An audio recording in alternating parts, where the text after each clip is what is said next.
atender pocas personas a la semana, empezamos a atender cientos al día. Entonces la presión era tener más profesionales, pero no teníamos los recursos para pagarles. Entonces se volvió un círculo vicioso de ayudemos al como sea. La ventaja, digamos, fue que aprendimos también muchísimo. Vimos las limitantes que tenía nuestra tecnología, las limitantes que teníamos en todo lo relacionado a los protocolos de atención y etcétera. Entonces por eso sí creo que a pesar de todo fue un aprendizaje muy bueno. Te digo, sí, un poco de shock porque fue muy rápido. Pues sí, casi nos quedamos sin plata varias veces. Pero en septiembre del 2020 fue uno de los momentos más, y que siempre me voy a recordar porque tengo mentores que me dicen que me va a seguir pasando. Menos mal solo me ha pasado esa vez por ahora. Pero que yo estaba sentado en mi escritorio casi llorando, si no es que quizás lloré porque al día siguiente iba a tener que cerrar la empresa, que ya no podían. Y esa noche o la mañana siguiente creo me entró un correo que habíamos ganado un premio en Perú y que eran $7,000. Y eso nos hizo sobrevivir. Si no hubiéramos ganado ese premio no estaríamos en este momento acá, Nicolás. Porque sí, yo ya había casi tomado la decisión de no seguir. Hola, soy Nicolás Demille, el coach para emprendedores y líderes de alto impacto. Mi misión es acompañar a líderes como tú a inspirar y transformarse para crear un mejor futuro, tanto para ellos mismos como para el mundo. Innovadores sin filtro es el podcast para mentes curiosas. Aquí exploramos historias auténticas, sin guión ni filtros, de quienes están transformando América Latina. Aprendemos cómo enfrentaron sus retos y miedos, superaron sus fracasos y aprovecharon momentos clave en sus vidas para inspirarte en tu propio camino de transformación. Hoy en Innovadores sin filtro nos acompaña Víctor Juárez, fundador de Tu Consejería, una plataforma que facilita el acceso a la salud mental en América Latina. Su trayectoria como emprendedor ha estado marcada por la resiliencia y la innovación, enfrentando desafíos como la transición de B2C a B2B y la integración de inteligencia artificial en sus servicios. En esta charla hablamos sobre el impacto de la pandemia y el estigma en torno a la terapia. Además, exploramos temas de liderazgo como el síndrome del impostor en el emprendimiento, los retos de emprender en este campo y la visión que tiene Víctor para la expansión de Tu Consejería en América Latina y más allá. Hola Víctor, bienvenido a Innovadores sin filtro. Hola Nicolás, qué gusto verte y oírte. Entonces, quizás la pregunta para ti para empezar es, ¿cómo estás? Bien. Para hacer una mañana algo nublada acá en la ciudad de Guatemala, todo bien. Ahí, con muchas cosas caminando. Y quizás te quería hacer esta pregunta porque creo que es la pregunta más importante que tienen en Tu Consejería, ¿no? ¿Cómo estás o cómo estás de verdad, no? Sí. Generalmente es algo que también hacemos con el equipo antes de cualquier cosa, nos preguntamos cómo estamos. Ajá, muy bien. Víctor, quiero empezar por algo que me dijo tu buen amigo Diego y me dijo que tú eres un eterno optimista. Y literalmente me dijo, y voy a leer esta frase, me dijo que un día le dijiste, no puedes dejar de nadar. ¿Nos puedes comentar un poquito para ti qué significa esta frase? Bueno, los dos conceptos creo que son algo que siempre he ejercitado en mi vida, pero voy a dejarlo del optimismo para después. Pero sí, lo de no nadar creo que se aplica mucho en esto de emprender y tener que pues liderar algún tipo de organización, no necesariamente una empresa, pero creo que aplica en todo.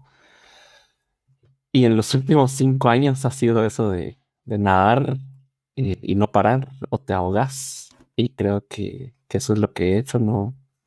Y no en una mala manera, ¿me entiendes? Sino que creo que es eso de tener siempre la energía para seguir nadando y avanzar.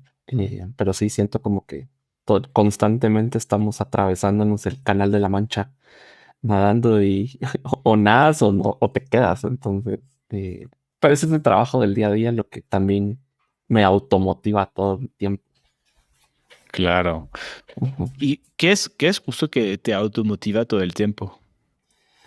Hay varias cosas, pero creo que lo principal es, y eso también lo he aprendido de varios de mis mentores, pero desde hace muchos años leí y me han dicho que tener privilegios no sirve de nada si no los pones en uso. Yo tengo la dicha de tener muchos privilegios, desde ser hombre hasta haber tenido una educación privada acá en Guatemala gracias al trabajo de mis Ujú. padres y mi mamá. Entonces, eh, pues sí, creo mucho en lo que podemos hacer. Y siempre que he tenido la oportunidad de platicar con juventud y con jóvenes, que fue como originalmente iniciamos tu consejería, darme cuenta que muchos y muchas de ellas pues tienen el deseo de salir adelante aún teniendo una fracción de los privilegios que yo tengo, pues casi que me obliga a pensar si ellas y ellos quieren una mejor vida, una mejor región, un mejor país, una mejor círculo. Lo menos que puedo hacer yo es seguir nadando.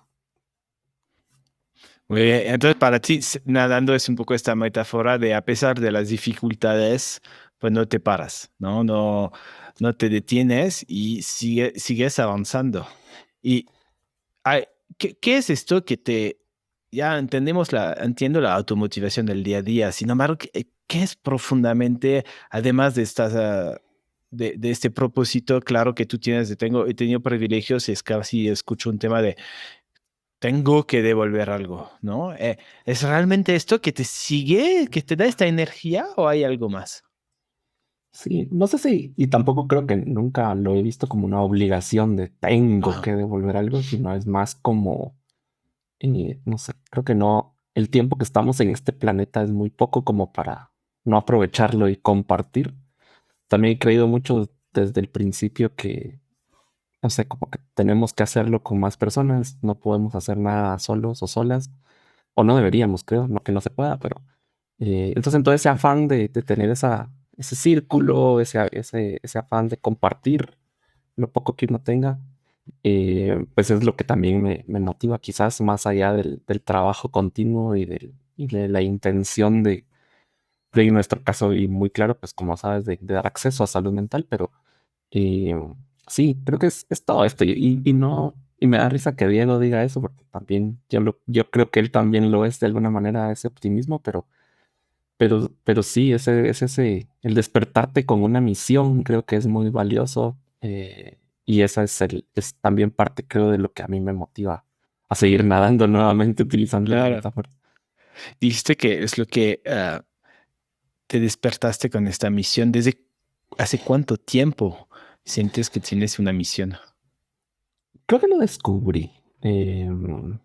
Poco de cómo inicié con este camino, porque realmente no era algo que tenía como en mi plan de vida de dedicarme a lo que hacemos, sino más bien fue pues, un descubrimiento. Creo que darme cuenta que y que fue así como inició todo, darme cuenta que mucha juventud no tenía la oportunidad de hablar con nadie, eh, y al mismo tiempo habían personas profesionales de salud mental no ejerciendo su profesión porque no habían oportunidades. Esa desconexión me parecía hasta ilógica. Y ahí fue donde empecé a investigar más, a crear un poco confianza con las y los jóvenes con quienes estaban en comunicación y darte cuenta que con algo tan simple como que puedan conversar o platicar de sus problemas con alguien profesional, pues la vida te empieza a cambiar. Y ahí, o sea, fue un poco a poco, crear esos espacios y darme cuenta de que realmente se pueden cambiar las vidas. Hasta que pues, se volvió mi misión y no detenerme hasta que, no te digo que todas y todos tengamos acceso, aunque creo que es un derecho, pero sí colaborar en que eso llegue a suceder y no solo limitarnos a un país como el mío, aquí en Guatemala, sino que creo que es un problema regional, sino mundial, de la falta de acceso a algo tan básico como poder platicar con una profesional. Ujú. Y al mismo tiempo sé que tú querías ser biólogo cuando era más chico, ¿no? Entonces, si quieres, me gustaría entender un poco esto, ¿no? Sabemos que vienes de tú te consideras que como alguien con privilegios, ¿no? Querías ser biólogo, con interés así variados de lo que entiendo de ti, y al final acabas haciendo una organización que brinda servicios de salud mental. ¿Cómo llegas a esto? ¿No? Poco, ¿nos puedes comentar un poco de Sí. esta, quizás de tu juventud, ¿no? ¿Qué te hizo llegar a hacer lo que estás haciendo? Yo no sé si quería ser biólogo o no. Eh, Tuve la oportunidad de tomar muchos cursos de biología y ser auxiliar de cátedra de varios cursos de biología en la universidad.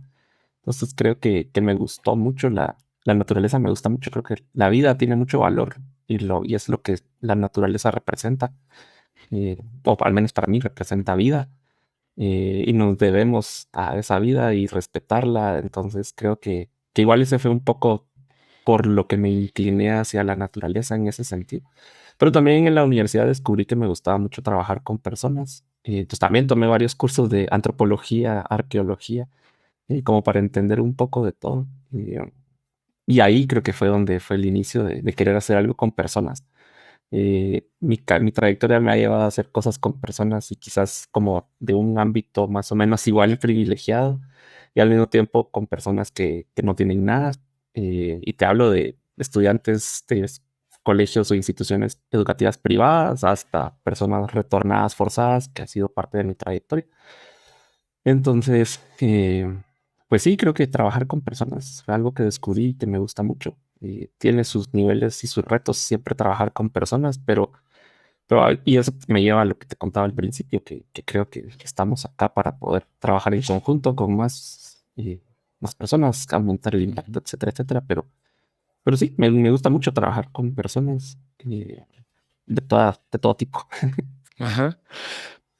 ¿Y cuándo fue el momento clave para ti ok, entiendo tus estudios, ¿no? De estudiar biología hasta ser asistente de cátedra de biología y después estudiar antropología, arqueología, darte cuenta que te gusta trabajar con personas, no solo bueno, la naturaleza, aunque no me gusta separar, siento que somos parte de la naturaleza, pero bueno, con las personas, con el ser humano.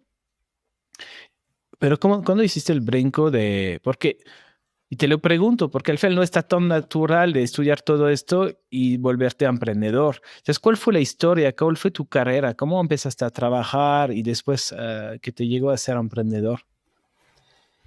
Esa es una buena pregunta, creo yo. Creo que desde el que inicié la universidad quería hacer algo por mi cuenta. Okay. Tuve un excelente mentor en la universidad que me llevó también a eso.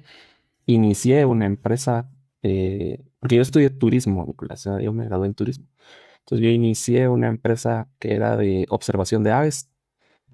Eso fue como en el 2006, tal vez, o por ahí.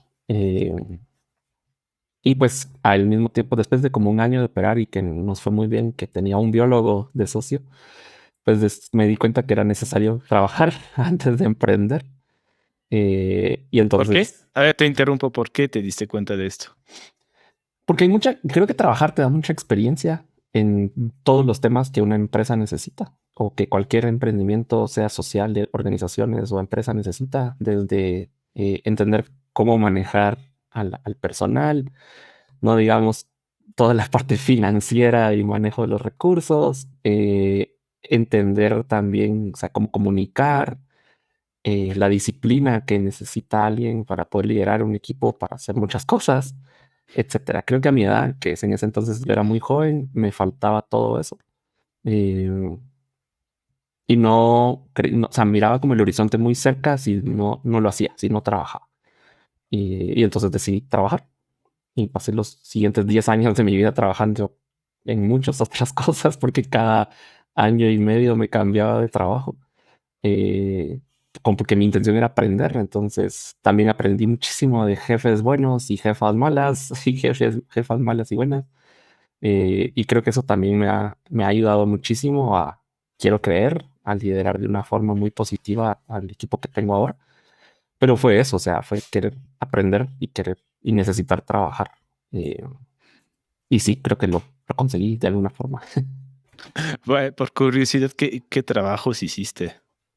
Uf, manejé un programa académico de turismo en Sololá, manejé un programa de emprendimiento en Sololá, manejé todo un componente de mercadeo en mi universidad, estoy involucrado en un proyecto de atención a personas retornadas forzadas. estuve manejando una oficina de relaciones internacionales de mi universidad. Luego trabajé en la Embajada de Estados Unidos varios años, primero en el área como de educación o promoviendo la educación en Estados Unidos. Luego en la parte de comercio de Estados Unidos. Y luego sí ya trabajé un poco más de cerca como organizaciones filantrópicas de Estados Unidos en 3, 4 fundaciones diferentes. Entonces sí, fue como una amalgama de cosas, pero sí, creo que el denominador común era trabajar para personas y con personas de todo, como te mencionaba, de perfiles muy diferentes. Ajá. Lo que me llama mucho la atención es, ¿sabías que querías hacer algo por tu propia cuenta? Pero te diste cuenta que necesitabas trabajar para aprender, ¿no? Y me resuena mucho porque hace poquito escuché un podcast con Daniel Presley, que es un serial emprendedor. Y él decía lo mismo, decía, ¿sabes? Si alguien que quiera emprender me pregunta cómo empiezo, él su consejo es, vete a trabajar por alguien. Am, Idealmente en una estructura, alguien que maneja 10, 15 personas nomás, ¿no? Y vas a aprender, vete a aprender con esta persona y después ya emprende. Y tú lo hiciste de manera así, sin quizás escuchar este tipo de consejo de nadie, lo hiciste de manera así natural. ¿Qué aprendiste en estos 10 años con jefes, jefas buenos y buenos, malos? ¿Qué fue que, si tuvieras que darnos tus 3 mayores aprendizajes de este periodo de 10 años, cuáles serían? Creo que hay muchos, como te mencionaba, porque creo que cada experiencia me enseñó cosas diferentes. Pero creo que la principal, podemos pensar en tres, pero creo que la principal siempre es y siempre ha sido, y lo que trataré de seguir haciendo mucho, es hay que dar valor, o sea, hay que generarle valor a los demás para pensar en recibir valor. Y eso ha sido algo que a mí me ha funcionado y nos ha funcionado mucho como empresa ahora, pero fue algo que aprendí. O sea, yo no puedo pretender que alguien o algo haga algo que yo quiero sin ofrecer algo antes, no a cambio nada más, sino generarle valor a alguien o a algo antes. Y eso también, que es podría ser el segundo aprendizaje, comienza con el equipo, con las personas que te rodean. O sea, yo nunca he creído, y lo aprendí en este camino, en las jerarquías. Quizás eso sí es un poco mi naturaleza y por eso era que desde un principio quería hacer algo por mi cuenta, pero a mí no me gusta la figura de que tengo que responderle a alguien solo porque sí. Entonces aprendí también que que todo fluye más si la persona a la que le estás solicitando algo entiende para qué va a servir lo que está haciendo.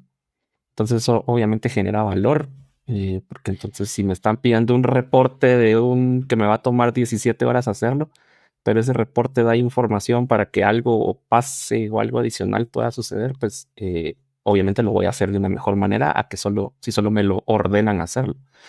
Entonces, todo eso también, esa dinámica con más personas, fue algo que aprendí por experiencias buenas y malas. Y quizás, tal vez para un tercer aprendizaje, es que, no sé, yo como te digo, he aprendido muchas cosas, pero creo que el tercero es cuidar mucho los recursos financieros. Como te digo, en todas estas experiencias, tuve manejar presupuestos muy diferentes, unos grandes, otros pequeños. En algunos escenarios era un despilfarro de recursos y en otros simplemente no había ni para un lápiz. Entonces creo que esa administración de recursos es importante siempre tenerla y entender cuando uno no lo puede hacer. Es algo que ya aprendí también en estos últimos años. Empezar a entender tus capacidades y tratar de rodearte de personas que son mucho mejor que tú. Y eso también creo que fue algo de lo que fui viendo en todos estos ambientes que te cuento en todos estos años. Ujú. Me encanta para recibir tienes que dar valor a los demás y que entiendan el para qué de tu Definitivamente. oferta. Ajá. Ujú. ¿Cuándo te sentiste listo? O sea, al final 10 años, 10 años para emprender, porque era tu intención inicial, quiero emprender, pero bueno, voy a trabajar para aprender. Es cuando pasas de ya aprendí de suficiente y ahora estoy listo para emprender. No, no había un semáforo. Creo que el problema de esta juventud que te menciono y que vi que no estaban hablando con nadie, ese me lo topé. O sea, y creo que ahí fue donde me di cuenta, bueno, ahora sí puedo poner en práctica todo este tiempo, pero no, no lo estaba esperando. No, no fue que tuviera un peso, un límite de tiempo, o un contador ahí de decir ahora ya, sino que creo que fue una oportunidad que se dio eh, y no, pues no me detuve. O sea, no fue mucho de sí o no, sino que empecé a ver qué podíamos hacer, qué se podía hacer y se volvió lo que es ahora. Pero sí, ¿no? Y tal vez en ese haciendo me di cuenta pues que ya tenía, encontraba las herramientas y no era algo que me detuviera por no saber hacerlo o algo. Entonces, Ujú. quizás fue así. No, no era. ¿Y cómo se dio la oportunidad? Después de 10 años ya pasas de trabajar a emprender. ¿Cuál fue el momento de esta oportunidad? En el caso de, pues como te digo, de salud mental, fue eso. O sea, darme cuenta que había muchas, sobre todo jóvenes, que fue como iniciamos. Pero, ¿cómo te das cuenta? ¿Es que hablando con gente o estás? ¿Cómo fue este? Porque no es, perdón, a mí es mi propia Ujú. perspectiva, pero no, si tú no estás en este mundo, quizás no ves, no sabes que hay una falta de servicios de acceso a salud mental. Y tú, con tu experiencia, lo que estudiaste, en mi opinión, otra vez, asumo mi opinión, no se me hace una conclusión natural, ¿no? Sí, obviamente los jóvenes faltan de acceso a salud mental. ¿Cómo pasó para ti esto? Pues tratando tal vez de indagar en el por qué me di cuenta, soy y creo que también viene desde la universidad, la universidad donde estuve, pues nos inculcaban mucho la ciencia y el método científico. Entonces también es algo con lo que he vivido toda mi vida, práctica toda mi vida de adulta. Eh, entonces la resolución de problemas es algo que lo ves en todo y todo el tiempo. Es como ese Matrix y que ves ahí como ahí hay un problema y piensas en una solución. Entonces esa identificación de problemas, que de hecho ya era algo que lo había ejercido seguramente varias veces en los trabajos anteriores, pues es que quizás para mí vi rápido el problema y era un problema de acceso. Y por eso fue que pude pensar en una solución, pero puedo creer que es un poco por ahí la reflexión que quizás sea simplemente, no sé, el método científico. Ok, buenísimo, ¿no? Y está Ujú. perfecto. Entonces, y te lo pregunto porque a veces mucha gente nos dice, no, hay que tener tu punto de inflexión, ¿no? O sea, que de repente en la vida se te viene este gran insight que, wow, tengo que hacer esto, ¿no? Y tú fue más un tema de reflexión, de investigación, usando el método científico, sabiendo que había todo este background de, sí, vengo de privilegios y quiero devolver algo, ¿no? Quiero hacer algo. Y ah, la sensibilidad, quizás, sensibilidad Ajá, social, porque si no, si yo no hubiera pensado en los demás, quizás en esos jóvenes, pues tal vez ni siquiera se me hubiera ocurrido identificar ese problema. Entonces, claro. creo que es una ecuación un poco grande, tal vez no Hay, solo hay, estoy en nada. Ajá. ajá, hay varios actores, claro, claro. Pero lo que digo es que a muchos emprendedores así sociales es que tienen esto claramente un momento en su vida que es como hay uno antes y un después, a veces de una historia personal muy fuerte. Y tú no eres el caso, y yo soy igual que tú. O sea, también como emprendedor social, asumo totalmente esto de hacerlo desde un lado más. Es lo que tenemos que hacer, es moral que así hacerlo, ¿no? Es un Ujú. imperativo moral de buscar hacer el bien para los demás. Entonces tú sales de tus trabajos y empiezas a diseñar esta solución. ¿Se llamaba ya tu consejería o esa era solo damos acceso a salud mental? ¿Cómo? No, creo que fue en paralelo el nombre, porque me recuerdo muy bien de estar iterando nombrecitos y cosas, pero en el momento preguntándole a los jóvenes si las jóvenes qué pensaban, entonces fue como muy rápido y natural que se dio, que se Ah, entendiera, que fuera en español, hay una tendencia ahí a poner nombres en inglés pues, nos debemos a una población que tenía que ser en español, etcétera. Entonces, ok, está buenísimo. Entonces ya empiezas ya a tener, ya existe el nombre. ¿Cómo fueron los primeros pasos de crear tu consejería? sea, ya escucho que ya vas con jóvenes haciendo un poco estudio de mercado, de design thinking, no sé cómo lo hiciste, pero ¿cómo pasó esto para ti? Sí, quizás ahí sí fue bastante antropológico de Ajá. incluirles, porque fue muy de hacer preguntas. O sea, ¿por qué no hablas con nadie? ¿Por qué? Porque todo eran preguntas, entonces las respuestas eran de todo tipo, mucha soledad, etcétera, pero Ajá. también era entender las soluciones que tenía que ser algo muy confidencial, algo muy accesible en todo Ujú. sentido, tecnológico, financiero, etcétera. Y, y como muy que nadie los pudiera juzgar, digamos. Y definitivamente profesional, porque al final una persona joven pues sí puede acudir a algún tipo de ayuda con un amigo, una amiga o alguien que tenga cerca, pero digamos que el sentido no es el mismo si es alguien profesional que te pueda dar una solución o al menos una escucha. Entonces los primeros ejercicios fueron grupos en el chat de Facebook, valga el anuncio, donde ahí hicimos algunas pruebas. Lo hicimos con varios establecimientos educativos privados, pero de un segmento bajo. Y los momentos de atención se llenaban. Y los y las jóvenes sí querían hablar con alguien. Entonces ahí me empecé a dar cuenta que tenía que definitivamente ser un chat, que definitivamente tenía que ser algo tecnológico, porque pues, casi todas tenían algún teléfono inteligente o tener la capacidad de tener uno cerca. Y ahí empezaron un montón de preguntas en su momento, porque esto fue en el 2000, finales del 2017, principios del 2018.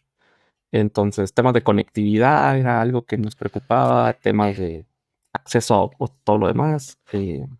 Pero poco a poco era como nos empezamos a dar cuenta que sí era una gran oportunidad. Llegó el punto de decidir por qué íbamos a hacer una empresa y no una organización sin fines de lucro.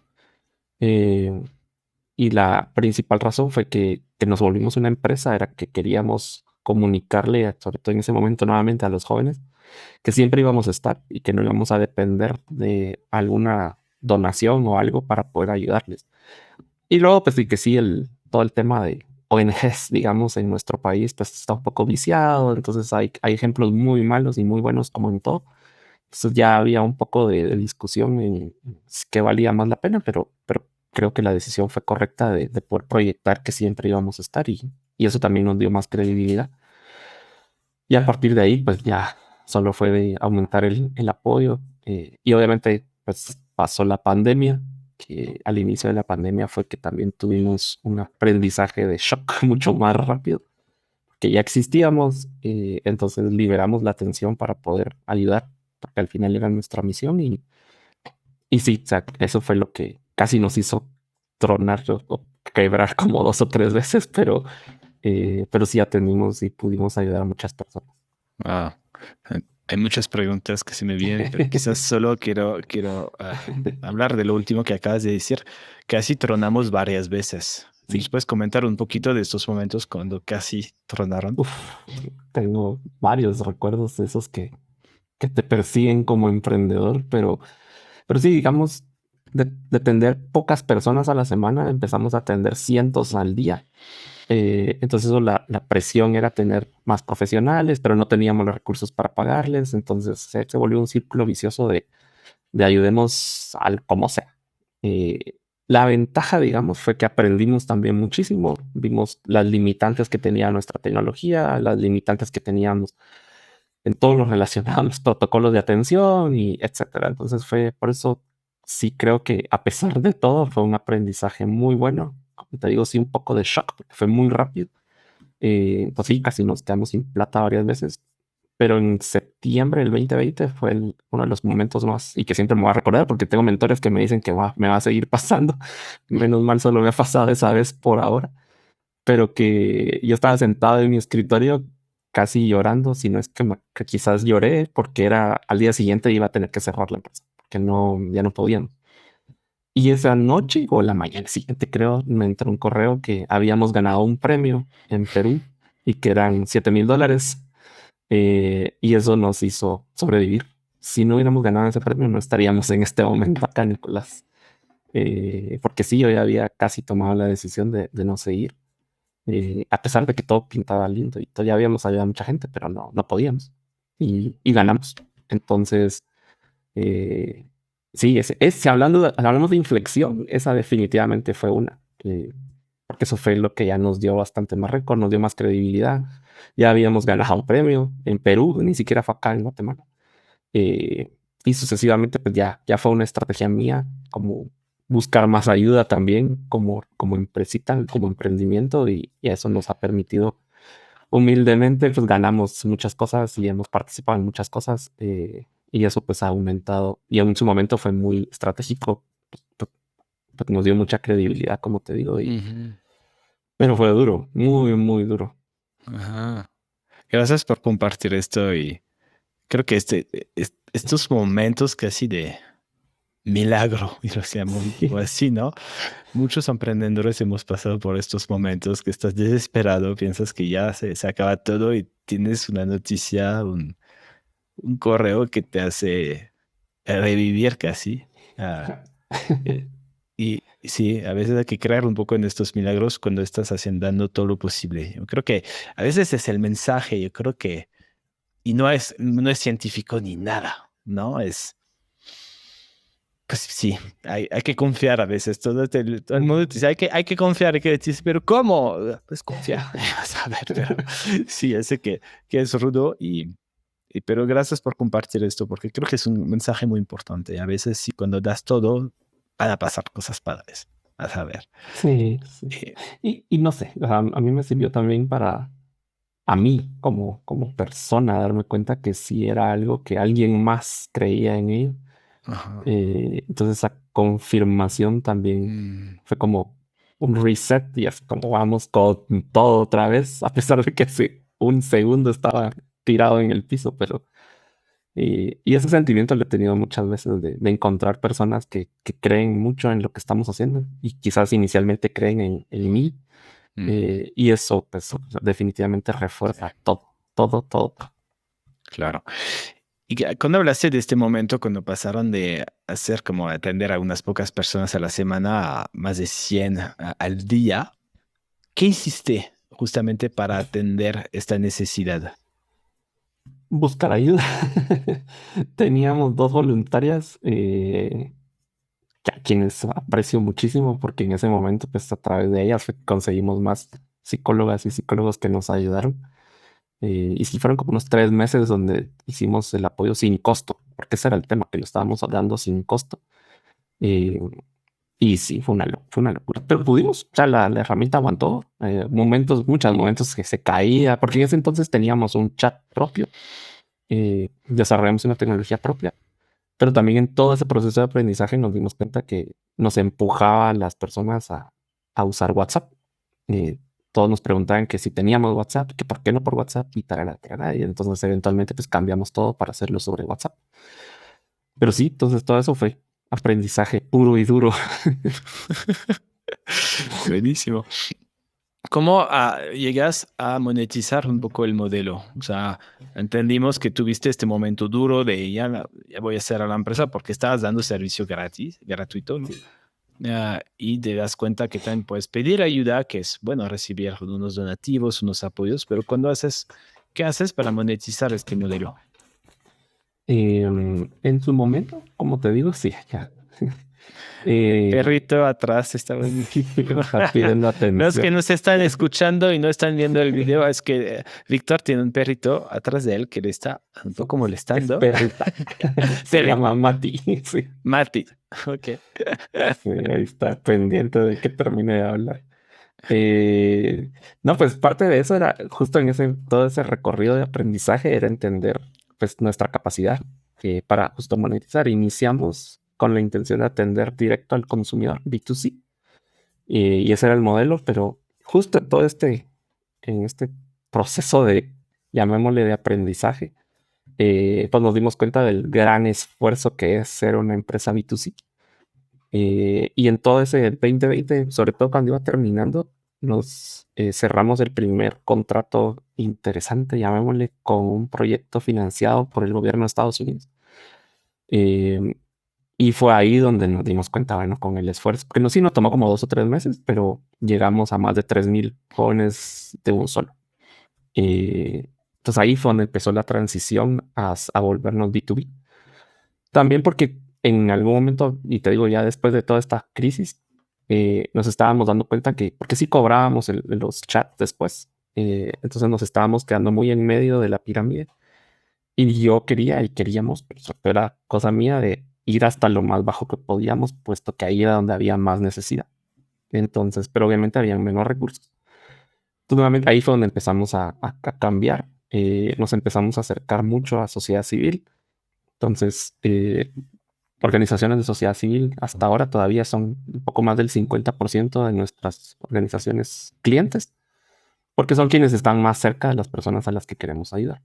Entonces ahí fue donde fue el cambio. Y entonces no que no hagamos B2C, porque si una persona nos busca y quiere un servicio, lo puede hacer, pero lo hacemos sobre todo a través de organizaciones y pues ya en los últimos años empresas, pero sí con el modelo más B2B que B2C. Y entonces monetizamos y realmente el modelo de negocio no es nada loco, sino que cada atención de chat, pues nosotros empezamos a hacer dinero con el 1.2 chat, pero una psicóloga puede atender 3, 4 al mismo tiempo, dado que es chat, el de crisis. Y ahí fue donde, a partir de ese modelo, pues ya empezamos a generar las terapias y todo lo demás, que las terapias sí son 1 a 1 y por eso el precio es más alto. Ahora tenemos unos paquetes diseñados especialmente para organizaciones y empresas, pero todo ha sido aprendizaje y creo que como hablábamos de eso, eh, casi diría práctica, te doy certeza del 99%, pero diría que todo lo que hacemos ahora lo hemos aprendido. Nos ha costado plata, pero todo lo hemos probado. Tenemos esta política de si alguien tiene una idea, probemos y si no funciona, pues ya vimos que no funciona y si sí funciona, pues que enhorabuena. Con sus limitantes financieras en la medida de lo posible, pero sí hemos probado de todo. O sea, si me dices cuántas herramientas de software hemos probado, es cientos. Claro. Algunas gratis, otras no, pero sí, ahí es como hemos hecho todo ese avance. Ujú. Una pregunta que no te hice es cómo pudiste convencer a los psicólogos de trabajar de manera muy distinta a la que están acostumbrados. Bueno, creo que ahí hubieron dos componentes. Primero, la pandemia en sí hizo que la salud mental fuera una prioridad para muchas personas y eso automáticamente valorizó el trabajo de las y los profesionales de psicología y eso ayudó mucho. Pero en la parte tecnológica y hacerlo de una manera diferente, creo que tenemos una población muy joven de profesionales que entonces no tenían ningún tipo de inconveniente en probar tecnología nueva. Y eso también nos ayudó mucho. O sea, realmente trabajamos con profesionales jóvenes y iniciamos con profesionales casi que recién graduados de la universidad. También con el afán de ayudar, pero eso también nos ayudó mucho y nos ayudó a entender cómo explicar y cómo favorecer a que más profesionales entendieran el sistema. Pero creo que mucho fue nuevamente la alfabetización tecnológica que la pandemia trajo y perderle el miedo a la parte virtual y ya permeó en todos los niveles usar estas herramientas en lugar de algo presencial. Y de ahí otras cositas un poco más urbanas como el gran tráfico que existe en la ciudad de Guatemala. Entonces hace que las personas prefieran algo remoto que algo presencial, pero ha sido de todo un poco. Claro. Y ahora hubo un momento clave que es la pandemia. Y para convencer a estos jóvenes que salen de la escuela de psicología de trabajo de adaptarse a esta nueva tecnología, ¿cómo ustedes están integrando inteligencia artificial ahora? Esa es una gran... Nos da como para platicar media hora, pero en resumen y tratando de ser breve, este es un proyecto que iniciamos con financiamiento del BID. Nosotros teníamos la intención, y eso fue con mucho como esas conversaciones iniciales con el banco, era qué podemos hacer de innovador para que la empresa se adelante un poco en la curva. Y esto te digo, fue como en el 2022 que empezamos a platicar. Y hablando, tenemos un montón de ideas, pero el principal reto que hemos tenido siempre es el estigma. Las personas no buscan ayuda, las personas no tienen, no es una como en su pirámide el buscar ayuda psicológica todavía no está hasta arriba. Y en muchos casos es por machismo o por cultura o por cosas que no tienen nada que ver con lo que, o sea, entienden el valor, pero no lo hacen porque no les gusta que la gente crea que están locas o locos. Entonces el estigma siempre ha sido un reto.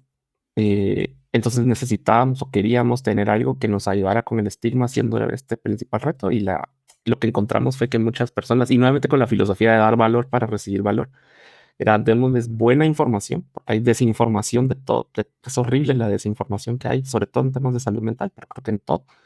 Entonces creamos un chat que siempre es sobre WhatsApp, que está basado con estos LLMs, todo el lenguaje y todo esto que es muy conversacional, que te da información. Es como para nosotros es como un gran lobby en nuestro edificio virtual donde ahí están información de todo tipo. O sea, una persona puede entrar y la herramienta tiene obviamente información sobre bienestar y salud mental, pero también sobre diabetes, obesidad, cambio climático, migración laboral, orientación vocacional y me falta uno. Obviamente salud financiera, que es uno de los más importantes. Entonces, en ese chat, pues, las personas pueden conversar y obtener ayuda e información verificada, porque hicimos toda una verificación de toda la información. La herramienta no busca en Internet, sino que busca con información que nosotros le dimos. eh, y como te digo, verificada y todo. Y la intención es que a través de eso las personas puedan obtener pues, esa información y que en el momento en que necesiten ayuda, pues nos tengan cerca y seremos su primera opción al momento de ya estar en una crisis o buscar algún tipo de apoyo. Entonces, ese es el componente que utilizamos con la parte de inteligencia artificial. No pretendemos sustituir el apoyo psicológico profesional, sino más bien resolver la infinidad de dudas que hay alrededor de buscar ayuda profesional. Y esto se ha vuelto parte ya de lo que hacemos. Ahora sí utilizamos mucho la misma herramienta nuestra que tenemos para procesos internos y es parte de lo que estamos ofreciendo también ya a las empresas porque esta herramienta, por ejemplo, tiene la capacidad de que tú como empresa o organización le puedes meter todas tus políticas, todos los protocolos que utilices para el trabajo. Entonces una persona puede saber, preguntarle a la herramienta, mira cuántos días de vacaciones tengo todavía y la herramienta te va a responder. O estamos testeando, por ejemplo, una maquinaria y que es meter todo el manual de la máquina y que la persona ya no sé para qué sirve este botoncito rojo y en el chat te responde el botoncito rojo sirve para esto y esto. Pero sí, todo al final nuevamente es generación de confianza, que las personas entonces confían y van a buscarnos ayuda, como ayuda y pues estar cerca. Wow. Lo que acabas de decir me, me parece muy cañón. O sea, es la usan inteligencia artificial para generar confianza, para que después te busquen en momento de crisis y que vayan a hablar con un ser humano real. Sí, sí, Wow. tú lo dijiste muy bien. Sí. Y yo, tú sabes, me dedico al coaching, ¿no? Trabajo con emprendedores, líderes, etcétera, etcétera. Sesiones uno a uno, en vivo, ¿no? Hay video y todo esto. Y siempre tengo quizás un miedo, ¿no? Porque vemos los avances de la inteligencia artificial y sabemos lo que es capaz de hacer y hasta he visto ya aplicaciones de coaching y escribes y es la inteligencia artificial que lo hace. ¿Y cómo tú ves el futuro de tu consejería en este contexto? O sea, si alguien llegaría con tu consejería AI, tomando quizás, no sé, de la base serían todas las conversaciones que han tenido Ujú. y todas las miles de casos que han atendido y quizás una inteligencia artificial te podría ayudar, ¿no? Sabiendo que al final la confianza ya está, ya la han generado con inteligencia artificial. Entonces, ¿cómo ves no sé si es un futuro real o no, pero está existiendo porque hay aplicaciones que ya hacen esto? Entonces, para ustedes, ¿cómo ven esta tendencia? A mí me encanta esta pregunta y este tema. Creo que hay primero creo que hay mucho desconocimiento todavía de todo lo que implica el AI, la inteligencia artificial en todo lo que hacemos. También creo que está en la mesa y ya no hay vuelta atrás. Eh, entonces, en el caso nuestro como empresa, creo que entran otros factores como la ética. Creo que mucho, y sobre todo con las personas con las que hemos platicado y trabajado y contado y así que pensado en todo esto, algo que nos ha o sea, nuestra propuesta de valor desde un principio ha sido que sea una persona profesional quien te atienda la parte psicológica como tal. Eh, Esa es una parte. La segunda es que la segunda audiencia más importante para nosotros como empresa es nuestras psicólogas y psicólogos. Entonces, en muchas discusiones ha sido cómo podemos, en lugar de en algún momento pensar en sustituirles, es cómo integrarles el conocimiento a las personas y todo con la inteligencia artificial. Creo que ahí va, te digo como me lo imagino, es que ir eliminando otro tipo de barreras, o sea, donde el idioma ya no sea una barrera para obtener ayuda y que cualquiera pueda obtener ayuda en cualquier idioma en el que hable, porque la inteligencia artificial se puede encargar de traducírtelo en el instante. Eh, Cosas como crear, no sé, los momentos de privacidad. Experimentamos en algún momento que hubiera chat que se transforme en imagen. Entonces, digamos, tú y yo podríamos estar chateando, pero es tu cara y mi cara la que están platicando, pero es chat. Eh, Porque hay escenarios y contextos de todo tipo en lo que hemos visto, entonces eso puede ser. Eh, y así, o sea, te digo, creo que yo me imagino en el caso por lo menos de nosotros, donde combinemos las dos cosas, pero que no sea ni una ni otra. O sea, lo que no estén aisladas, sino combinadas. Igual con algo como el coaching, creo que de todas formas tendría que haber un componente combinado. O sea, me encanta lo híbrido. Creo que sí pueden haber técnicas que el AI te puede decir y te puede acompañar, pero creo que no hay nada más valioso que sentirte escuchado o al menos la palmadita en la espalda, aunque sea virtual, pero que sí sepas que es alguien. Y eso nadie, somos humanos y eso creo que nadie nos lo va a quitar en por unos 200, 500 años más. Eh, entonces sí, yo más nos veo como un modelo híbrido, donde la utilicemos, esté muy cerca de nosotros, pero no sustituya ni una a la otra. No, total. Y creo que estoy totalmente de acuerdo contigo. Y solo si nos ponemos en los zapatos de nuestros clientes, pacientes, como los quieres llamar, y yo cuando estoy con mi coach, no me imagino hablar con una máquina, con un robot. O sea, creo que toda esta parte de empatía no lo puedes tener con Ujú. Pero una imagínate máquina. Un Nicolás, tú como coach que tuvieras un mini Nicolás de 24 horas y que todos tus clientes digan que te puedan hacer preguntas a tu coach AI, a Nicolás AI, sabiendo que tú mismo lo alimentaste, lo creaste y todo. Y es solo para darles ese sentimiento de acompañamiento 24 horas, pero que no sustituye la hora o las 2 horas a la semana donde hablan uno a uno, sino que es más como una extensión de ti. Ujú. Y eso es lo que quiero para nosotros. O sea, es como una extensión de nosotros, pero no sustituir jamás esa terapia, Claro. no sustituir una atención Ajá. humana. Y creo que es un poco, puede funcionar, pero para unas cosas muy Ujú, específicas, y en mi opinión, ¿no? Y aquí sin pensarlo demasiado, pero cuando buscas conocimiento, sin duda, mejor, ¿no? ujú, ujú, Si buscas que alguien te ayude a pensar, a sentir, a ver tus problemas de una manera distinta, las preguntas no te vienen no tenemos una lista. Yo no tengo una ujú. lista de preguntas. Ya tiene este problema, le voy a preguntar esto. No, no es un algoritmo, ¿no? Es Ajá. como, y lo mismo con este podcast, ¿no? Si tú me preguntas, no podría imaginar tener alguien más o una máquina haciéndote las preguntas, como si hubiera una lista y no, creo que es una cosa que es difícil de explicar para la gente que no está en esto, es que a veces si te vienen preguntas, y no sabes dónde vienen.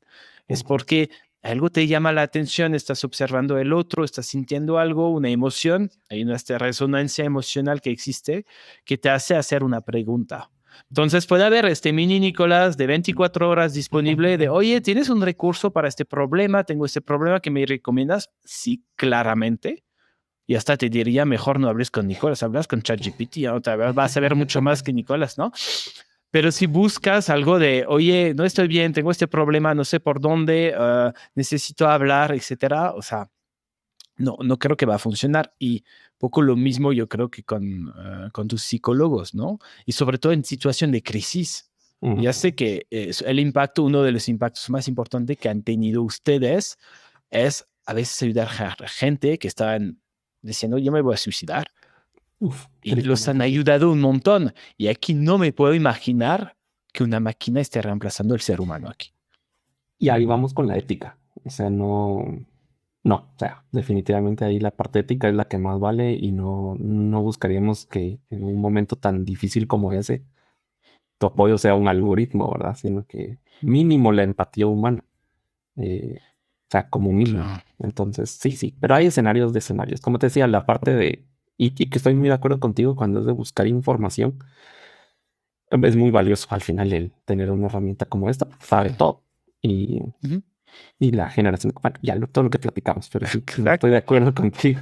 Claro, y una cosa que a veces es difícil también de explicar es que en estas sesiones que tenemos terapeutas, coaches, es que a veces me dicen, o sea, a mí me han dicho, es que sabes crear un espacio de confianza, un espacio seguro. ah, y esto no lo puedes crear con una máquina. O sea, es Ujú, algo que es algo que solo los seres humanos somos capaces de hacer, ¿no?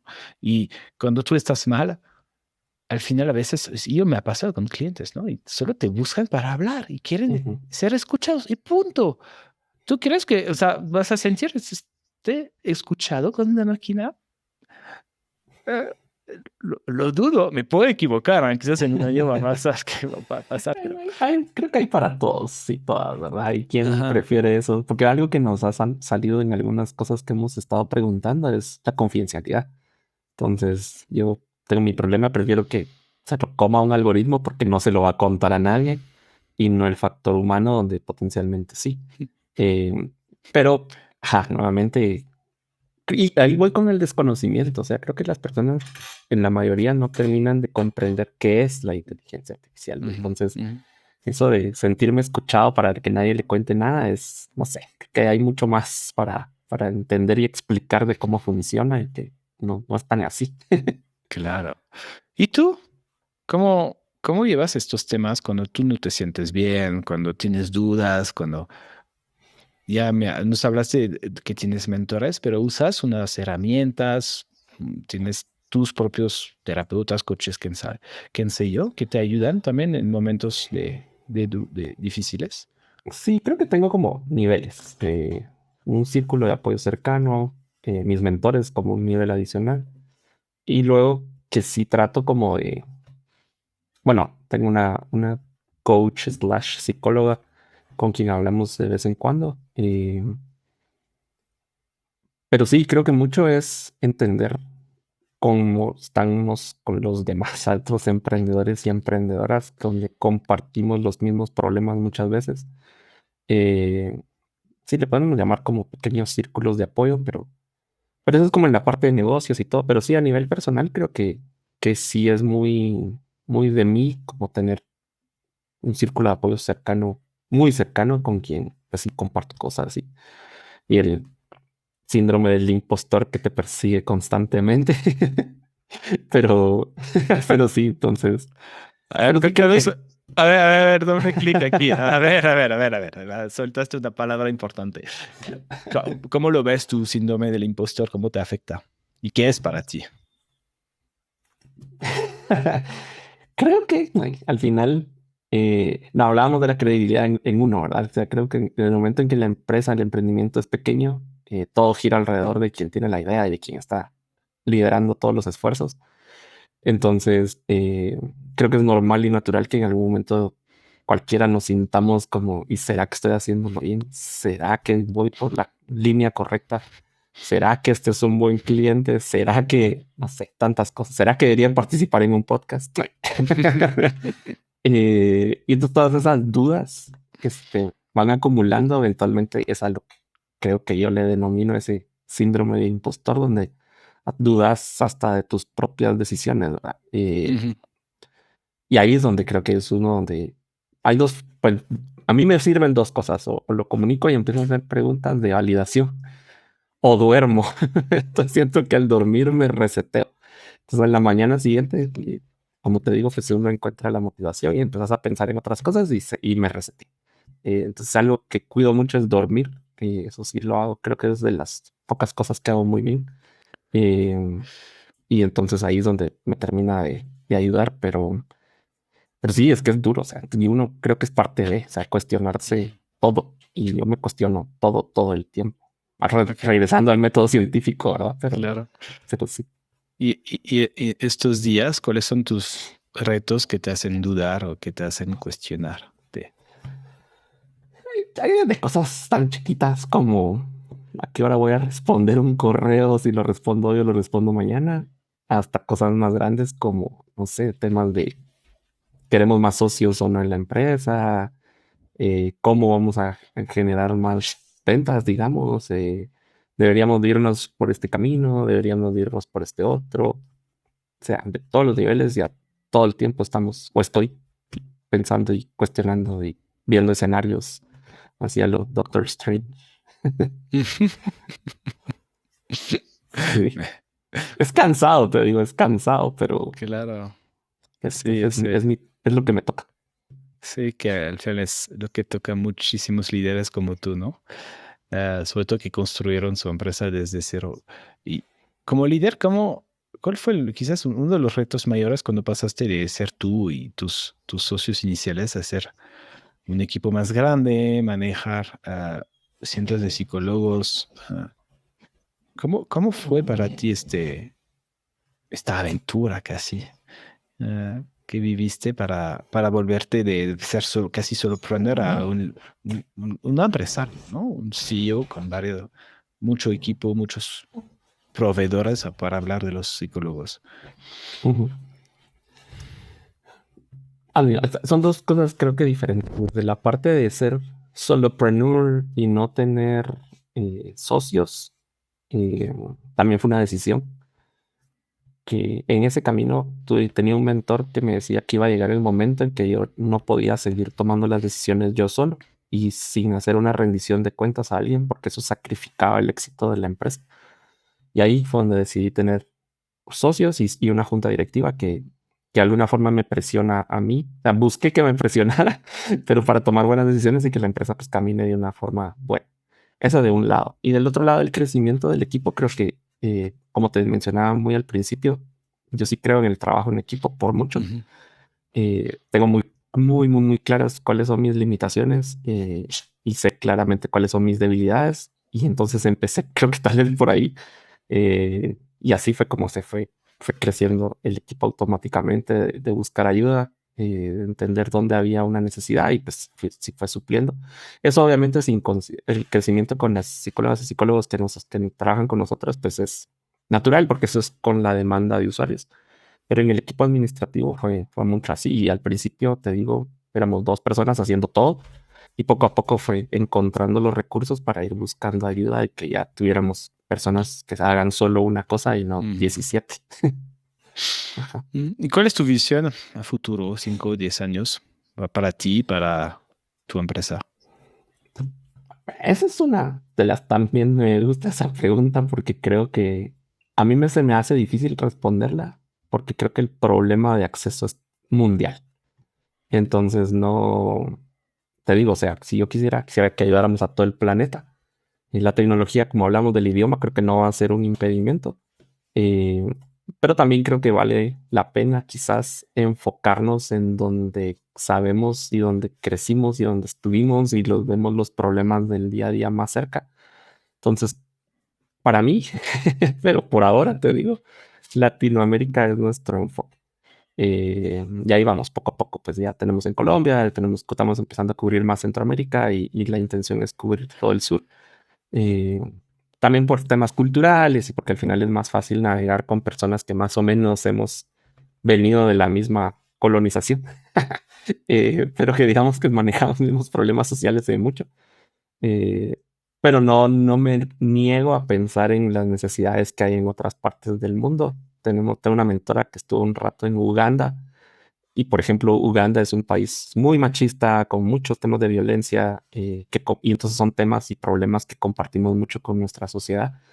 Y creo que eventualmente quizás podríamos igual ayudar por allá. Y la migración, que es una gran dinámica en la que estamos involucrados, pues también nos lleva a tan simple como España, donde hay una migración latinoamericana muy grande. Entonces hay diáspora, hay comunidad. Entonces creo que va a ser como de mantener los ojos abiertos siempre. Creo que eso también nos ha ayudado mucho y encontrar oportunidades de donde podamos crecer y ayudar a más personas. Ok, entonces la visión es crecer a muchos más países, tener presencia en toda América Latina. Eso sí.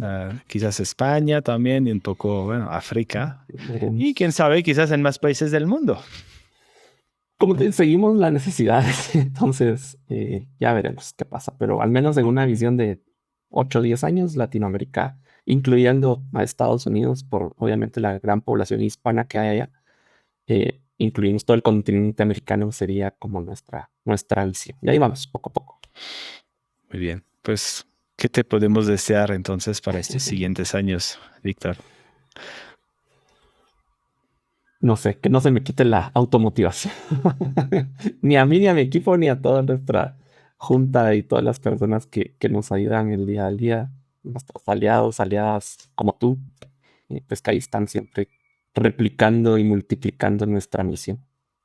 Buenísimo, pues que no se te quita la automotivación. Yo creo que hasta la automotivación, ¿sabes? A veces cuando tengo clientes que me hablan de esto y les reto un poco diciendo, la motivación es como una emoción y que cualquier emoción al final no tiene un plazo muy largo, no dura mucho.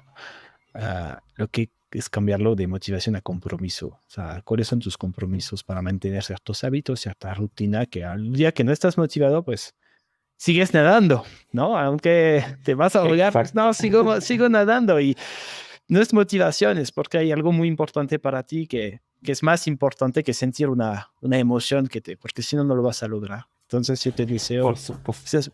mi deseo para ti es seguir teniendo esta claridad a dónde quieres ir, a dónde vas, para qué lo estás haciendo. Creo que esto sí te va a ayudar mucho, en mi opinión, para sigas automotivado. No, gracias, Nicolás. Igualmente.